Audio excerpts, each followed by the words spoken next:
March April মাসে গাছের চালটা শেষ হয়ে যাবে, এটাই একটা স্বাভাবিক ব্যাপার। তারপরও গাছের নিচে আশা করে এসেছি, দেখলাম এসে আসলে গাছে এখনো 4-5টা চালতা আছে।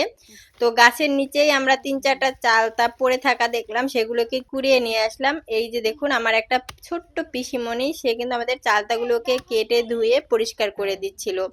আর এদিকে স্লো মোশনের ভিডিও করার জন্য বালতিতে বারবার চালতার টুকরো ফেলা হচ্ছিল। এখনকার যেহেতু চালতা, তাই একটু পোকার অংশটা বেশি, এক একটা চালতা থেকে ভালো অংশ খুব কমেই পাওয়া যাচ্ছিল। তারপর আমরা যেটুকু পাচ্ছিলাম সেটা নিয়েই খুশি ছিলাম। এখন একটা সুপারির খোল নিয়ে তার ভিতরে ছোট ছোট টুকরো করা চালতাগুলোকে ভালোভাবে থেতলে নেওয়া হচ্ছে। এখন নেওয়া হয়েছে বোম্বাই মরিচ, বোম্বাই মরিচটাকে ভালোভাবে থেতলে নেওয়া হলো। এরপরে দিয়ে দেওয়া হচ্ছে লবণ, স্বাদ মতো চিনি।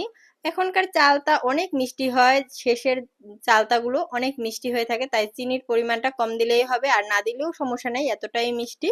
তারপরে সবগুলো উপকরণ ভালোভাবে চটকে চটকে মেখে নেওয়া হলো। আর এখানে দিয়ে দেওয়া হয়েছে সামান্য সরিষার তেল। আপনারা কিভাবে চালতা মাখা করে খান অবশ্যই কমেন্টসে জানাতে পারেন, আর কে কোথা থেকে ভিডিওটা দেখছেন সেটাও কমেন্টসে জানিয়ে যাবেন। ছবি, ভালো থাকবেন, টাটা।